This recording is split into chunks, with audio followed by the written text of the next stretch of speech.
अभी देखो ऐसे 805 805 सर 805 का अपन अब रिवीजन करेंगे, ठीक है। ऐसे 805 का रिवीजन स्टार्ट करते हैं। ऐसे 805 का नाम क्या है? Special consideration. जब आप ऑडिट करोगे, सर किसकी ऑडिट करनी है यहाँ पे? सर स्पेशल कंसिडरेशन जब आप ऑडिट कर रहे हो सिंगल फाइनेंशियल स्टेटमेंट का, पूरे फाइनेंशियल स्टेटमेंट नहीं, सिंगल फाइनेंशियल स्टेटमेंट। क्या है single financial statement?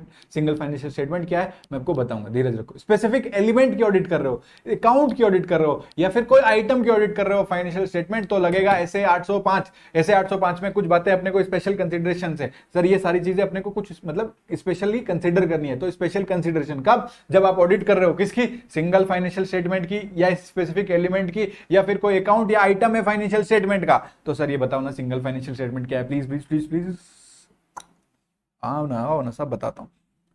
Financial statement क्या होता है? Balance sheet, PNL, CFS, statement of changes in equity, notes, ये सारा मिला के आपका फाइनेंशियल स्टेटमेंट।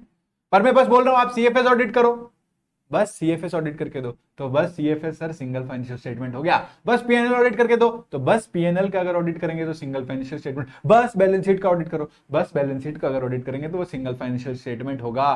फाइनेंशियल स्टेटमेंट सबको होता है, तो ये सारों को मिला के तो पूरा फाइनेंशियल स्टेटमेंट बनता है। पर मैंने बोला बस बैलेंस शीट ऑडिट करके दो, तो ये हो गया सिंगल फाइनेंशियल स्टेटमेंट। तो सर सिंगल फाइनेंशियल स्टेटमेंट को डिस्ट्रीब्यूट करना है complete set of financial statement. Cash flow statement एक सिंगल फाइनेंशियल स्टेटमेंट का एग्जांपल है। बहुत अच्छा सर, तो एलिमेंट ऑफ फाइनेंशियल स्टेटमेंट या फिर एलिमेंट का क्या मतलब होता है? मतलब ये एलिमेंट होता है या अकाउंट होता है या फिर आइटम होता है ऑफ फाइनेंशियल स्टेटमेंट, जैसे कि ट्रेड रिसीवेबल, कैश या बैंक बैलेंसेस। तो ये सारे क्या है इसके अंदर एक एक आइटम्स को देखोगे ना, trade receivables, investment, sir financial assets में investments, other non current assets, property, capital, work in progress, ये सर क्या है सर? ये सारे एक एक करके अगर अपन इंडिविजुअली लेवल पे देखें तो क्या स्पेसिफिक एलिमेंट है, या कोई अकाउंट होगा, या फिर कोई आइटम है फाइनेंशियल स्टेटमेंट का। तो सर जैसे कि ट्रेड रिसीवेबल हुआ, कैश एंड बैंक बैलेंस हुआ, ठीक है सर। अब बट यहां पे दिक्कत क्या है? ये एग्जांपल पूछेगा स्पेसिफिक एलिमेंट, अकाउंट और आइटम ऑफ फाइनेंशियल स्टेटमेंट का, तो आपको ये सेम टू सेम लिखना पड़ेगा, तभी आपको नंबर मिलेगा, वरना नहीं देगा। क्या नंबर? तो सर कैसे याद रखेंगे? ये खत्म करो, इसको एंड करते हैं। चलो आओ, शेड्यूल है, शेड्यूल है, शेड्यूल है। तो सर शेड्यूल क्या है? डिस्बर्समेंट का शेड्यूल है, जो लीज प्रॉपर्टी के in relation to lease property बना है। भाई साहब डिस्बर्स कर रहे हो आप लीज वाले बंदे को, लीज प्रॉपर्टी के मतलब जो भी लीज में आपने प्रॉपर्टी ले रखी है, तो सर आप उसमें कुछ डिस्बर्समेंट कर रहे हो, तो शेड्यूल ऑफ डिस्बर्समेंट आपने बनाया in relation to lease property, आपने शेड्यूल बनाया नेट टेंजिबल एसेट्स का, आपने शेड्यूल बनाया एक्सटर्नली मैनेज्ड एसेट्स का, और कोई इनकम हो रही है प्राइवेट पेंशन प्लान से, तो schedule of disbursement in relation to lease property, schedule of net tangible assets, schedule of externally managed assets, या फिर इनकम है कोई प्राइवेट पेंशन प्लान का, तो सर END एंड याद रखना sir, D disbursement, net tangible asset, externally managed assets. ऊपर वाला क्यों नहीं बोलता है सर? अकाउंट रिसीवेबल्स, अलाउंस है किसके लिए? डाउटफुल अकाउंट रिसीवेबल्स के लिए, या फिर कोई इन्वेंट्री है। तो ये बेसिक एग्जांपल है, तो आप इसको अच्छे से लिख के आ सकते हो, अगर आए तो 4 नंबर ले लेना। सर सिंगल फाइनेंशियल स्टेटमेंट और स्पेसिफिक एलिमेंट है जो फाइनेंशियल स्टेटमेंट का, सिंगल फाइनेंशियल या फिर कोई स्पेसिफिक एलिमेंट है, तो उसके रिलेटेड नोट्स भी इंक्लूड होंगे क्या? हाँ सर, वो इंक्लूड करता है उसके रिलेटेड नोट्स। 805 और 800 अदर एसेस के रिक्वायरमेंट को ओवरराइड नहीं करता। तो सर ऐसे 805 में भी सर क्या है? कंसीडरेशन जब हम एंगेजमेंट को एक्सेप्ट करेंगे, कंसीडरेशन जब प्लान एंड परफॉर्म करेंगे, और रिपोर्टिंग करेंगे। और इतना 3 चीज समझ में आया तो अपना स्टैंडर्ड खत्म। आप देखो ना आपकी आंखों के सामने खत्म। तो सर बताओ क्या क्या कंसीडर करेंगे जब वैसा एंगेजमेंट एक्सेप्ट करेंगे? तो कुछ जनरल बातें हैं, कुछ एथिकल रिक्वायरमेंट की बातें हैं, कुछ सर चैलेंजेस है, और अगर आप क्या नहीं है, प्रैक्टिकेबल नहीं है तो क्या करोगे, ये बात बताइए सर। कंसीडरेशन ये वाली बातें हमें ये एंगेजमेंट एक्सेप्ट करते समय ध्यान रखनी पड़ेगी। कौन सा एंगेजमेंट? ऐसे 805 वाला एंगेजमेंट। तो कुछ जनरल बातें, एथिकल रिक्वायरमेंट की बातें, कुछ चैलेंजेस आएंगे, और अगर प्रैक्टिकेबल नहीं है तो क्या करेंगे। सिंपल, काम खत्म। आओ, जनरल में कहा है ऐसे 200 बोलता है कि आपको कंप्लाई करना पड़ेगा उस हर ऐसे से जो रिलेवेंट है आपके ऑडिट के लिए। तो ऐसे 200 requires the auditor to comply with all the SAs जो रिलेवेंट है आपके ऑडिट के लिए। ये आप पर अप्लाई होगा इरेस्पेक्टिव ऑफ द फैक्ट कि आप complete set of financial statement audit कर रहे हो या नहीं कर रहे हो। This apply irrespective of whether auditor is also engage to the audit of entity's complete set. अगर ऑडिटर ऑडिट कर रहा है complete set of financial statement की तो, और अगर नहीं कर रहा है कोई मतलब नहीं है। 200 कहता है आपको कंप्लाई करना पड़ेगा सारे एसेस के जो रिलेवेंट है ऑडिट के लिए। उसके बाद अगर ऑडिटर इंगेज नहीं है, किस में इंगेज नहीं है? To audit the entities complete set of financial statement. सुनो, अगर auditor complete set of financial पूरे फाइनेंशियल स्टेटमेंट की ऑडिट कर रहा होता, आपने किसी स्पेसिफिक एलिमेंट या फिर कोई सिंगल फाइनेंशियल स्टेटमेंट की ऑडिट करने के लिए बोल देता, उसके लिए कितना आसान होता। करके दे देता, पर यहां पर उसको हम नहीं दे रहे। क्या नहीं दे रहे सर? हम क्या नहीं कर रहे सर? ऑडिटर इंगेज नहीं है, वो complete set of financial statement audit नहीं कर रहा है। तो यहां पर क्या देखेंगे, यहां पे डिटरमाइन करेंगे, क्या डिटरमाइन करेंगे कि जो ऑडिट हो रहा है सिंगल फाइनेंशियल स्टेटमेंट का या स्पेसिफिक एलिमेंट का, वो सर प्रैक्टिकेबल है कि नहीं है। भाई साहब, आप complete set of financial statement की ऑडिट कर रहे थे, ठीक है, आप सिंगल फाइनेंशियल स्टेटमेंट की ऑडिट करोगे, चलो एक ही बंदा है कर लेगा, कोई टेंशन नहीं। बट अगर आपने complete set of financial statement में, ये आप तो ऑडिट कर नहीं रहते, पर आपको किसी सिंगल फाइनेंशियल स्टेटमेंट या स्पेसिफिक एलिमेंट की ऑडिट करने के लिए बुलाया, तो आप पहले ये चेक करना क्या ये प्रैक्टिकेबल है, ये बात मतलब जो आप बोल रहे हो ये प्रैक्टिकेबल है, कर सकते हो ऑडिट, ये चेक कर लेना। एथिकल रिक्वायरमेंट, दूसरी बात आपको कंसीडर करनी पड़ेगी। ऐसे 200 कहता है कि आपको रिलेवेंट एथिकल रिक्वायरमेंट से कंप्लाई करना पड़ेगा, इंक्लूडिंग इंडिपेंडेंस। सारे ऐसे जो रिलेवेंट टू ऑडिट है उससे कंप्लाई करना पड़ेगा। ऑडिटर को कंप्लाई करना पड़ेगा हर एक रिक्वायरमेंट ऑफ एसए की। जो सर एसए के अंदर जो रिक्वायरमेंट दी गई है वो सारी रिक्वायरमेंट के साथ आपको कंप्लाई करना पड़ेगा, अनलेस अगर पूरा ऐसे ही रिलेवेंट नहीं है, अगर ऐसे रिलेवेंट नहीं है या फिर रिक्वायरमेंट रिलेवेंट नहीं है, तो आप क्यों कंप्लाई करोगे? आप कंप्लाई नहीं करोगे, ठीक है। एक सेकेंड ना, ओके। तो एथिकल रिक्वायरमेंट ऑडिटर को कंप्लाई करना पड़ता है हर एक रिक्वायरमेंट जो एसए के अंदर दी गई है, अनलेस पूरा का पूरा एंटायर ऐसे ही आपके लिए रिलेवेंट नहीं है, या फिर उस ऐसे की कोई रिक्वायरमेंट आप पर रिलेवेंट नहीं है, क्योंकि वो ऐसे कंडीशनल है और वो कंडीशन एग्जिस्ट ही नहीं करती। आपको बोलो कि सर 610 में using the work of internal auditor पढ़ा है, तो हम लोग इंटरनल ऑडिटर का काम यूज करेंगे। अरे भाई साहब, उन पर इंटरनल ऑडिट अप्लाई नहीं हो रहा, तो आप उसका काम कैसे यूज कर लोगे? कुछ कंडीशन ही नहीं फुलफिल हो रही, इंटरनल ऑडिटर है ही नहीं, तो ऑडिटर कैसे कंप्लाई करेगा 610 की सारी रिक्वायरमेंट, और कैसे कंप्लाई करेगा ऐसे 610 से? नहीं करना। ऑडिटर को तभी कंप्लाई करना है जब वो सारी चीजें उसके लिए रिलेवेंट हो, और वो अगर वो रिक्वायरमेंट रिलेवेंट नहीं है या फिर वो ऐसे ही रिलेवेंट नहीं है क्योंकि वो क्या है, वो कंडीशनल और वो कंडीशन एग्जिस्ट ही नहीं करती, तो मत करना, कोई दिक्कत नहीं है। ऑडिटर डिपार्ट कर सकता है क्या रिलेवेंट रिक्वायरमेंट जो ऐसे में दी गई है? हाँ सर, वो डिपार्ट कर सकता है उस रिलेवेंट रिक्वायरमेंट जो ऐसे में दी गई है by performing alternative procedures, alternative audit procedures perform करके वो डिपार्ट कर सकता है, क्योंकि इसका मेन मकसद तो यही है ना, जो रिक्वायरमेंट का एम है वो अचीव करे, तो अलग ऑडिट प्रोसीजर्स परफॉर्म करके एम को अचीव कर लेगा, क्या दिक्कत है? सर कुछ चैलेंजेस आएंगे, ये है काम की एक बात। चैलेंजेस क्या आएंगे सर? आपको compliance with the requirement of the SAs may not be practicable when auditor is not engage to the audit of complete set. जब auditor complete set of financial statement की ऑडिट नहीं कर रहा, बस उसको सिंगल फाइनेंशियल स्टेटमेंट की audit के लिए आपने बुलाया, तो सारे एसेस की रिक्वायरमेंट के साथ कंप्लाई करना प्रैक्टिकेबल नहीं भी हो सकता है, मे नॉट बी प्रैक्टिकेबल। तो इस केस में क्या करेगा सर? तो इन केसेस में क्या होता है, अगर वो complete set of financial statement की ऑडिट नहीं कर रहा ना, तो उसको सेम अंडरस्टैंडिंग नहीं होगी। एक जो ऑडिटर पूरे complete set of financial statement की ऑडिट कर रहा है और एक जो बस सिंगल फाइनेंशियल स्टेटमेंट की ऑडिट कर रहा है, तो उन केसेस में क्या होता है, जो बस सिंगल फाइनेंशियल स्टेटमेंट की ऑडिट करता है उसके पास सेम अंडरस्टैंडिंग नहीं होती एंटिटी, उसके एनवायरमेंट और इंटरनल कंट्रोल की। ऑडिटर के पास ऑडिट एविडेंस नहीं होते। अगर बस वो सिंगल फाइनेंशियल स्टेटमेंट ऑडिट कर रहा है ना, तो उसके पास ऑडिट एविडेंस नहीं होंगे किस चीज के, जो क्वालिटी ऑफ अकाउंटिंग रिकॉर्ड्स है या अदर अकाउंटिंग इंफॉर्मेशन है, उसका ऑडिट एविडेंस उसके पास नहीं होता। अब एक बात बताओ, अगर आप specific element of financial statement की ऑडिट कर रहे हो, बस एक चीज देखते हो, बस ट्रेड रिसीवेबल्स की ऑडिट कर रहे हो, तो कुछ कुछ एसेज में ऑडिट वर्क कितना दिया हुआ है, कुछ कुछ स्टैंडर्ड में उस चीज के लिए बहुत सारा रिक्वायरमेंट है, और एलिमेंट क्या है वह पूरे फाइनेंशियल स्टेटमेंट का बस एक एलिमेंट आपने ऑडिट करने बोला, और उस एलिमेंट की कितनी सारी रिक्वायरमेंट कितने सारे एसेज में दी गई है, तो ये काम डिसप्रोपोर्शनेट है। प्रोपोर्शनेट नहीं, प्रोपोर्शनेट मतलब बराबर है, यहाँ डिसप्रोपोर्शनेट है। एलिमेंट इतना सा ऑडिट करने को बोला और एसेज के सारे इतनी सारी रिक्वायरमेंट है, तो इन ऑडिट ऑफ स्पेशल, जब आप ऑडिट कर रहे हो क्या specific element of financial statement, तो कुछ एसेज में certain SAs require audit work that may be disproportionate to the element जो ऑडिट हो रहा है। तो सर आपको ये पॉइंट क्लियर हो गए। उसके बाद अगर प्रैक्टिकेबल नहीं है, अगर आप जो ऑडिट कर रहे हो single financial statement specific element of financial statement की, वो प्रैक्टिकेबल नहीं है, तो मैनेजमेंट के साथ डिस्कस करो और देखो कौन सा दूसरा टाइप का एंगेजमेंट करके ये चीज प्रैक्टिकल हो सकती है क्या, तो whether another type of engagement might be more practicable, ये चेक कर लो। So sir acceptability of FR में क्या आता है कि ये जो एफआरएफ है एक्सेप्टेबल है कि नहीं, ये चेक करना है। ऐसे 210 के हिसाब से अपन चेक करते हैं कि ऑडिटर को डिटरमाइन करना पड़ेगा कि ये एफआरएफ एक्सेप्टेबल है कि नहीं है in the preparation of the financial statement. तो सर वो क्या करेगा, जो एप्लीकेशन ऑफ एफआरएफ जो भी अप्लाई किया गया एफआरएफ जिस हिसाब से फाइनेंशियल स्टेटमेंट बने, वो देखेगा कि इसका एप्लीकेशन करने के बाद क्या एफआरएफ, जो whether the application of FRF will result, किस चीज में रिजल्ट की presentation that provide adequate disclosure, जिससे ये यूजर्स को फाइनेंशियल स्टेटमेंट में जो इंफॉर्मेशन कन्वे की गई है वो समझ में आ जाए। भाई साहब जो ये वाला एफआरएफ आपने अप्लाई करने को बोला, कि आप ऐसे ये वाला एफआरएफ है, आप इसको एफआरएफ से फाइनेंशियल स्टेटमेंट बनाओ, तो देखेगा ना कि मैं अगर इसको अप्लाई करूं इस एफआरएफ को, तो क्या ये एडिक्वेट डिस्क्लोजर्स प्रेजेंट होंगे इसमें, will result in a presentation, जैसे कि एडिक्वेट डिस्क्लोजर्स, सारे एडिक्वेट डिस्क्लोजर्स जाएंगे इसमें और यूजर्स को पूरा फाइनेंशियल स्टेटमेंट या जो इन्फॉर्मेशन हम कन्वे करने की कोशिश कर रहे हैं वो यूजर्स को समझ में आएगी। फाइनेंशियल स्टेटमेंट क्या होता है, हम लोग क्यों बनाते हैं, फाइनेंशियल रिपोर्टिंग करने के लिए, तो हम जो रिपोर्टिंग कर रहे हैं उनको सारी चीजें समझ में आएंगी ना, यही चीज देखनी है।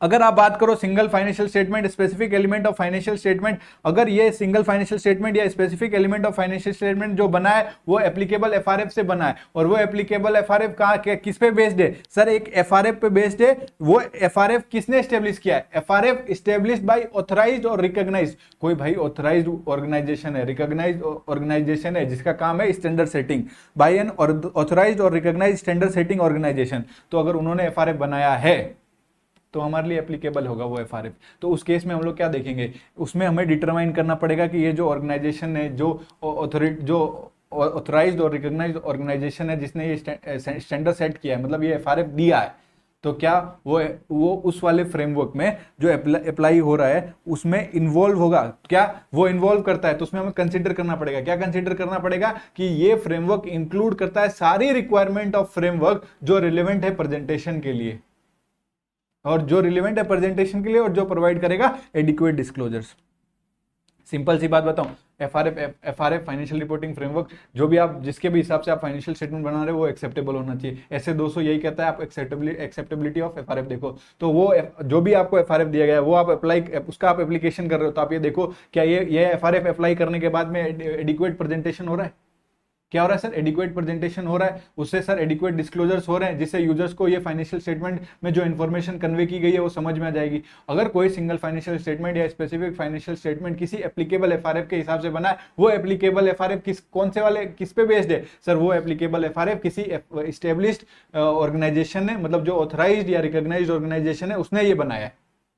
तो उसमें क्या देखना पड़ेगा, उसमें ये देखना पड़ेगा भाई साहब जो इन्होंने एफआरएफ बनाया है उससे भी क्या होगा सर, उससे प्रेजेंटेशन होगी ना, क्या किस चीज की प्रेजेंटेशन सर, मतलब सारी प्रेजेंटेशन जो होनी चाहिए वो प्रेजेंटेशन होगी, और वो एडिक्वेट डिस्क्लोजर्स प्रोवाइड करता है ना, वही लिखा है, ठीक है, कोई टेंशन नहीं है। कंसिडरेशन क्या है जब आप प्लान और परफॉर्म करोगे ऑडिट, इसका मेमोरी टेक्निक याद रखो, सारे एसेज को एम करेंगे। जब आप प्लान और परफॉर्म कर रहे हो ऑडिट, कौन सी एसे 805 वाली, तो आपको देखना है कि auditor shall adopt to all the SAs जो रिलेवेंट है ऑडिट के लिए। उसके बाद ए से आपको ऑडिट एविडेंस, ए से ऑडिट एविडेंस, आई से सर यहाँ पे याद रखना इंटर रिलेटेड है, एम से मटेरियलिटी, देखना वही हाईलाइट किया होगा मेरे नोट्स में। तो ए से सर all SAs, auditor shall adopt to all the SAs जो रिलेवेंट है ऑडिट के लिए। जब आप ऑडिट कर रहे हो सिंगल फाइनेंशियल स्टेटमेंट की और specific element of financial statement की, किसके कंजक्शन में, मतलब साथ साथ कर रहे हो with the audit of complete set of financial statement, तो भाई साहब आपने कंप्लीट फाइनेंशियल स्टेटमेंट की ऑडिट और स्पेसिफिक एलिमेंट या सिंगल फाइनेंशियल स्टेटमेंट की ऑडिट साथ साथ में कर रहे हो, तो भाई जब कंप्लीट की जब ऑडिट कर रहे हो तो कुछ ऑडिट एविडेंस मिल रहे होंगे ना, वो अगर इसमें यूज हो रहा है तो यूज कर लो ना। तो auditor may be able to use audit evidence obtained as a part of the audit of complete set of entity in, जब वो ऑडिट कर रहा है किसी ऑडिट कर रहा है सिंगल फाइनेंशियल स्टेटमेंट की या फिर किसी एलिमेंट की, in the audit of financial statement और एलिमेंट ऑफ या फिर एलिमेंट ऑफ फाइनेंशियल स्टेटमेंट। तो एसएस का मेन मुद्दा क्या है कि उसको ऑब्टेन करना है sufficient and appropriate audit evidence, जिसके ऊपर वो अपना ओपिनियन बेस करके रिपोर्ट बनाएगा। क्या क्या कंसिडरेशन है जब प्लान और परफॉर्म कर रहे हैं ऑडिट, सारे एसेस के जो रिलेवेंट है जो नेसेसरी है हमारे ऑडिट के लिए उससे कंप्लाई करो, उनको अडॉप्ट करो। उसके बाद में एम मतलब ऑडिट एविडेंस, भाई साहब आप complete set of financial statement की और इसकी भी ऑडिट साथ में कर रहे हो, 805 वाले की भी, मतलब single financial statement specific element की भी ऑडिट कर रहे हो, तो जो आपको audit evidence complete set of financial statement में मिले थे वो यूज कर लो। May be able to use the audit evidence जो आपने ऑब्टेन किया as a complete set of financial statement, बस इतना ही बोला, यूज ऑडिट एविडेंस, यही है मेन बात। अब एक बात बताओ, आप जो फाइनेंशियल स्टेटमेंट जो भी है, individual financial statement comprise a complete set of financial statement and many of the element of those financial statement including related notes. भाई साहब अगर एक फाइनेंशियल स्टेटमेंट आप देखो, अगर मैं बोलूं सिंगल फाइनेंशियल स्टेटमेंट बस बैलेंस शीट, तो उसके नोट्स काम के नहीं है, काम के है ना।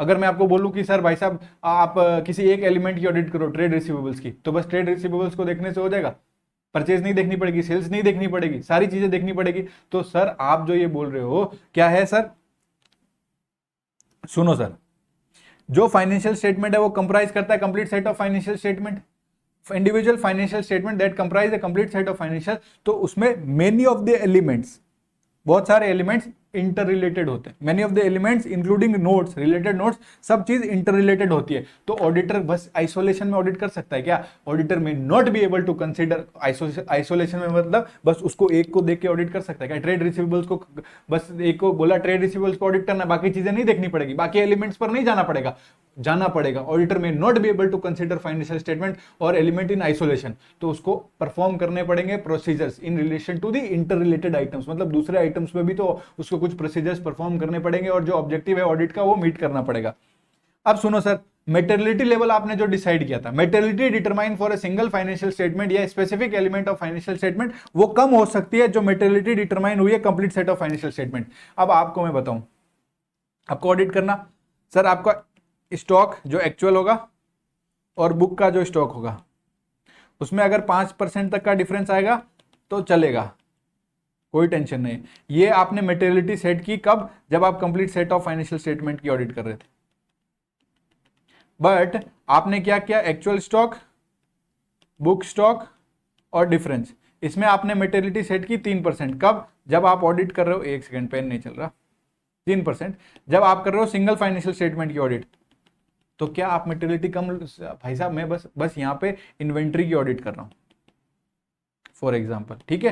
यहाँ पे तो मैं पूरे complete set of financial statement की ऑडिट कर रहा था, तो मैंने एक्चुअल स्टॉक और बुक स्टॉक में अगर डिफरेंस आएगा 5% तक तो चलेगा। बट यहाँ पर मैंने एक्चुअल स्टॉक और जो बुक्स में जो आपका स्टॉक आ रहा है उसमें सर मैंने अगर डिफरेंस 3% भी आया तो मेरे लिए मटेरियल, अब मैंने दूसरा मटेरियलिटी लेवल सेट कर दिया, मतलब कंप्लीट सेट ऑफ जो मटेरियलिटी लेवल सेट किया था complete set of financial statement, उससे कम सेट कर दिया। किसके लिए? सिंगल फाइनेंशियल स्टेटमेंट के लिए। तो क्या मैं इसको कंसिडर कर सकता हूँ? मतलब ये मैं कर सकता हूँ? हाँ सर, आप कम मेटेरियलिटी लेवल कंसीडर कर सकते हैं। भाई साहब अगर एक बस इन्वेंट्री का ऑडिट करना है तो आप उसमें मेटेरियलिटी लेवल कम लेके ही चलोगे ना, क्या दिक्कत है? कर सकते हो। तो materiality determine for single financial statement या कोई भी specific financial statement may be lower than materiality determine for complete set of financial statement. ये अफेक्ट करेगा nature, timing and extent of audit procedures. आपकी मेटेरियलिटी पहले ज्यादा थी, अभी कम है, तो ये आपको क्या अफेक्ट करेगा? नेचर, टाइमिंग और एक्सटेंट ऑफ ऑडिट प्रोसीजर्स को अफेक्ट करेगा। Forming an opinion and reporting consideration, आपको क्या करना है? ओपिनियन फॉर्म करना है और रिपोर्टिंग कंसिडरेशन है, ठीक है। Forming an opinion and reporting consideration, तो अब सर इसमें रिपोर्टिंग की बात आएंगी। सर कंसिडरेशन में आपको याद है ना सर, चार कंसिडरेशन, ऑल एसेट्स, सारे एसेट्स को आप अडॉप्ट करो। ए से ऑडिट एविडेंस यूज कर सकते हो। अगर आपने complete set of financial statement की ऑडिट किए, सारे एलिमेंट्स तो इंटर रिलेटेड होते ही हैं, तो आपको आइसोलेशन में ऑडिट नहीं कर सकते, आपको कुछ परफॉर्म करने पड़ेंगे प्रोसीजर्स इंटर रिलेटेड आइटम्स की ऑडिट करने के लिए। और एम से मेटेरियलिटी लेवल आप लोअर भी सेट कर सकते हो कि सर आप मेटेरियलिटी लेवल क्या कर सकते हो? लोअर सेट कर सकते हो। बट उससे क्या होगा? It will affect the nature, timing and extent. भैया नेचर क्या होगा? कौन से ऑडिट प्रोसीजर्स करेंगे, क्या टाइमिंग होगा, किस एक्सटेंट तक होगा, वो उसको अफेक्ट करेगा। अब 700 की रिपोर्टिंग पढ़ते हैं, ठीक है। तो सेपरेट ओपिनियन देना पड़ेगा। अगर एक बात बताओ, ऑडिटर ने ऑडिट कर रहा है complete set of financial statement की और 805 वाली भी ऑडिट कर रहा है, तो भाई साहब सेपरेट ओपिनियन देना भाई। एक तो कंप्लीट सेट वाले पे सेपरेट दे और इस पे भी सेपरेट ओपिनियन दे, बात खत्म। यही लिखा है। डिफरेंशिएशन मतलब आप सर ये रिपोर्ट पब्लिश कर रहे हो साथ में, कौन सी? एक तो आप सिंगल फाइनेंशियल स्टेटमेंट भी पब्लिश कर रहे हो और स्पेसिफिक फाइनेंशियल स्टेटमेंट या स्पेसिफिक एलिमेंट का है उसको भी आप साथ में पब्लिश कर रहे हो। तो भाई साहब जो ऑडिटेड सिंगल फाइनेंशियल स्टेटमेंट है या फिर audited specific element of financial statement है, क्या वो साथ में पब्लिश हो सकता है with complete set of financial statement? हाँ जी sir, complete set of financial statement के साथ पब्लिश हो सकता है। ये लाइन लिखी है, मैं कुछ इधर से उधर नहीं बोल रहा हूं, टेंशन मत लो। अगर presentation of single financial statement और specific element of a financial statement differentiate नहीं करता है, डिफरेंशिएट मतलब अलग से दिखना चाहिए। तो अगर आपने जो सिंगल फाइनेंशियल स्टेटमेंट का ऑडिट है और complete set of financial statement का जो एक सिंगल फाइनेंशियल स्टेटमेंट है और एक complete set of financial statement है, ये दोनों डिफरेंशिएट होने चाहिए। और अगर ये डिफरेंशिएट नहीं हो रखे हैं, मतलब अलग से नहीं दिख रहे, रेक्टिफाई करो, मैनेजमेंट को बोलो कि ये सिचुएशन को रेक्टिफाई करे। ऑडिटर को भी अपना ओपिनियन डिफरेंशिएट करना पड़ेगा कि भाई ये वाला स्पेसिफिक फाइनेंशियल स्टेटमेंट या एलिमेंट का है या फिर ये complete set of financial statement का ऑडिट ओपिनियन है। तो ये ओपिनियन भी डिफरेंशिएट करो। Not to issue audit report until satisfied with the differentiation. भाई साहब जब तक डिफरेंशिएशन से आप सेटिस्फाइड नहीं होगी, हर चीजें ये दोनों चीजें अलग से दिख रही है, देखो ये तो वो खुद ही करेगा। अगर ये नहीं हुई है तो पहले ये देखेगा कि मैनेजमेंट ने सिचुएशन रेक्टिफाई कर ली है, मतलब फाइनेंशियल स्टेटमेंट और complete set of financial statement अच्छे से डिफरेंशिएट हुए, अलग से दिख रहे हैं। तो क्या करना है सर? तब तक अगर नहीं हुए तब तक वो रिपोर्ट इशू नहीं करेगा, ये लिखा है। अगर modified opinion emphasis of matter paragraph गया है या फिर अदर मैटर पैराग्राफ गया, किसमें? Complete set of financial statement में गया। Complete set of financial statement में मॉडिफाइड ओपिनियन यूएमपी ओएमपी गया, तो इसका इफेक्ट देखो किस पर? जो आप सिंगल फाइनेंशियल स्टेटमेंट की ऑडिट कर रहे हो, क्या उस पर कोई इफेक्ट आ रहा है? तो आपको देखना, ये लिखा होगा इफेक्ट वो आपको डिटरमाइन करना पड़ेगा। Determine the effect that this may have on the audit report, कौन सी, जो सिंगल फाइनेंशियल स्टेटमेंट की स्पेसिफिक एलिमेंट की है जो आप ऑडिट कर रहे हो उस पर। एडवर्स ओपिनियन, अब सुनो, बहुत इंपॉर्टेंट और बहुत ही अच्छा कॉन्सेप्ट, अब सुनो मेरी बात। अगर आप complete set of financial statement की ऑडिट कर रहे हो, डिस्क्लेमर ऑफ ओपिनियन है और एडवर्स ओपिनियन है। अब जिनको नहीं पता डिस्क्लेमर और एडवर्स ओपिनियन, रिवीजन में भी बता देता हूं यार। डिस्क्लेमर ओपिनियन और एडवर्स ओपिनियन और क्वालिफाइड ओपिनियन, 3 ओपिनियन होते हैं।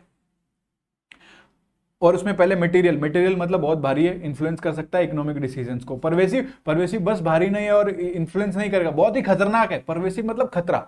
भाई साहब ये कन्फाइंड नहीं है, किसी एक एलिमेंट तक सीमित नहीं है, ये किसी एक अकाउंट तक सीमित नहीं है, किसी एक आइटम ऑफ फाइनेंशियल स्टेटमेंट तक सीमित नहीं है, और ये आपका substantial portion of financial statement को हिला सकता है। इट रिप्रेजेंट या could represent a substantial portion of the financial statement. और अगर डिस्क्लोजर के नजरिए से देखा जाए परवेसिव का मतलब तो बहुत ही फंडामेंटल है, और अगर ये नहीं होगा तो आपको फाइनेंशियल स्टेटमेंट की अंडरस्टैंडिंग ही नहीं होगी। तो मटेरियल मतलब होता है, ऐसा नहीं कि इंपॉर्टेंट नहीं, भाई इंपॉर्टेंट है, उससे अफेक्ट होगा, बट मटेरियल एक एलिमेंट के मतलब तक लिमिट हो गया।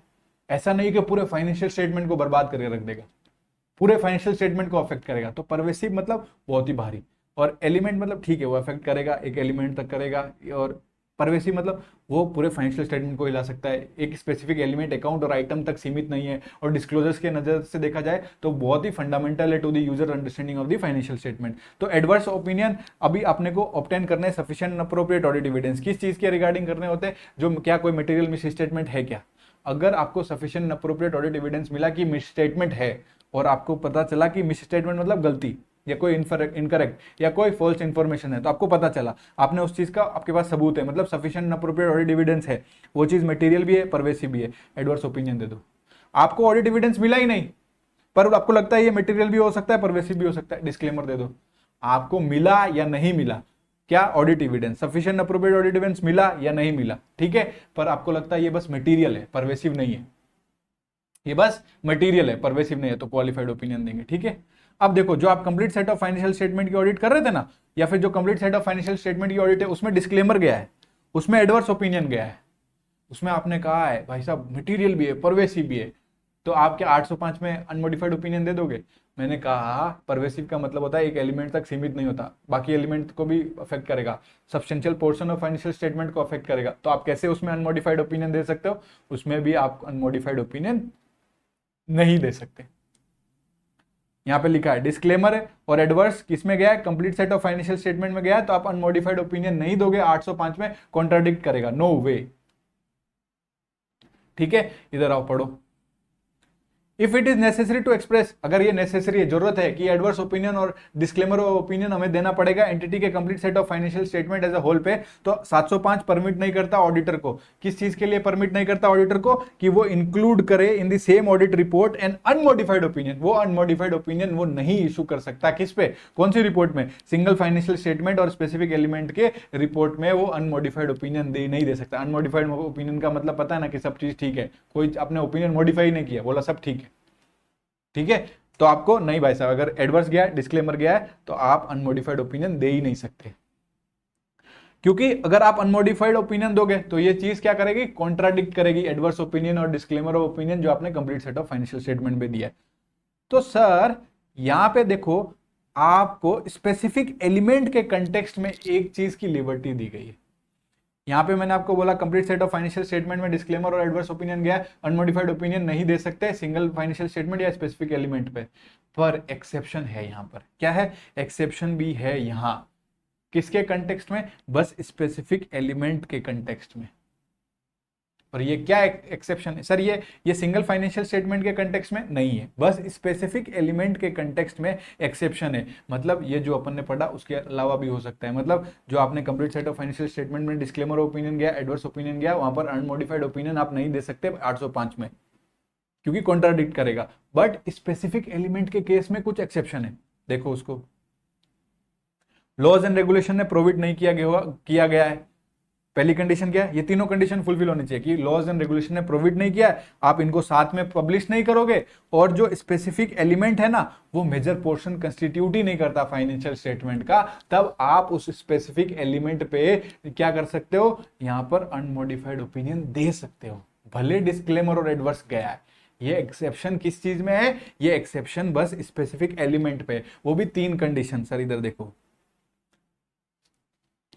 if auditor express adverse opinion या disclaimer of opinion on complete set as a whole in audit of specific element, auditor considered, auditor को लगता है कि वो unmodified opinion देना चाहता है, तो वो कर सकता है only if these condition are satisfied। Laws और रेगुलेशन ने प्रोविट नहीं किया है। जो ओपिनियन एक्सप्रेस करेगा ऑडिट रिपोर्ट में is not publish together with the audit report containing the adverse opinion या डिस्क्लेमर ओपिनियन। ये उसके साथ पब्लिश ही नहीं होगा जिसके साथ आपने एडवर्स ओपिनियन और डिस्क्लेमर ओपिनियन दिया है, और वो specific element major portion of the financial entity के क्या है sir? Special element does not constitute a major portion of the entities complete set of financial statement. वो मेजर पोर्शन ही नहीं है, वो एलिमेंट इतना छोटू सा है। ऑडिटर को लगता है कि यहाँ अनमोडिफाइड ओपिनियन दे दो, लॉज एंड रेगुलेशन ने प्रोविड नहीं किया, पब्लिश साथ में नहीं कर रहे वो ऑडिट रिपोर्ट्स जिसमें डिस्क्लेमर और एडवर्स ओपिनियन गया, उसके साथ आप क्या कर रहे हो? पब्लिश नहीं कर रहे हो, और स्पेसिफिक एलिमेंट मेजर पोर्शन को रिप्रेजेंट नहीं कर रहा, does not constitute a major portion of the entities complete set. तो इस केस में आप दे सकते हो, क्या दे सकते हो? अनमोडिफाइड ओपिनियन, भले आपने डिस्क्लेमर और एडवर्स ओपिनियन दिया है complete set of financial statement में। सर ये चीज आप सर सिंगल फाइनेंशियल स्टेटमेंट में कर क्यों नहीं सकते? ये तो बता दो। ठीक है, सिंगल फाइनेंशियल स्टेटमेंट पे आप क्यों नहीं कर सकते? तो auditor shall not express an unmodified opinion on a single financial statement of complete set of financial statement if auditor has expressed an adverse opinion and disclaimer of opinion. वही बात कि भाई complete set of financial statement में अगर आपने disclaimer और adverse दिया है तो सिंगल फाइनेंशियल स्टेटमेंट में तो आप दे ही नहीं सकते। क्या? अनमोडिफाइड ओपिनियन नहीं दे सकते। आपने पब्लिश साथ में नहीं किया फिर भी, हाँ अगर आपने पब्लिश साथ में नहीं किया फिर भी आप नहीं दे सकते unmodified opinion single financial statement पे, अगर आपने complete set of financial statement में डिस्क्लेमर ऑफ ओपिनियन या एडवर्स ओपिनियन दिया है। ऐसा क्यों सर? क्योंकि भाई साहब single financial statement deemed to be a major portion of the financial statement, उस फाइनेंशियल स्टेटमेंट का मेजर पोर्शन है भाई साहब। एक कैश फ्लो को हटा देंगे तो फाइनेंशियल स्टेटमेंट पूरा है क्या? अगर कैश फ्लो भी बहुत मतलब अपने आप में सिंगल फाइनेंशियल स्टेटमेंट है, वो भी major portion of the financial statement है, उसको आप ये नहीं कह सकते ये तो बहुत ही छोटी चीज है। नहीं, कैसे छोटी चीज है? बैलेंस शीट को हटा दोगे बस पीएनएल सीएफएस देके आप ऐसा कर सकते हो? नहीं कर सकते। Single financial statement is deemed to be constitute a major portion of this financial statement. I am done with the revision of SA 805। 805 का नाम नहीं भूलना। स्पेशल कंसिडरेशन जब ऑडिट कर रहे हो किसकी? सिंगल फाइनेंशियल स्टेटमेंट की, स्पेसिफिक एलिमेंट, अकाउंट और आइटम ऑफ फाइनेंशियल स्टेटमेंट। बहुत बहुत धन्यवाद।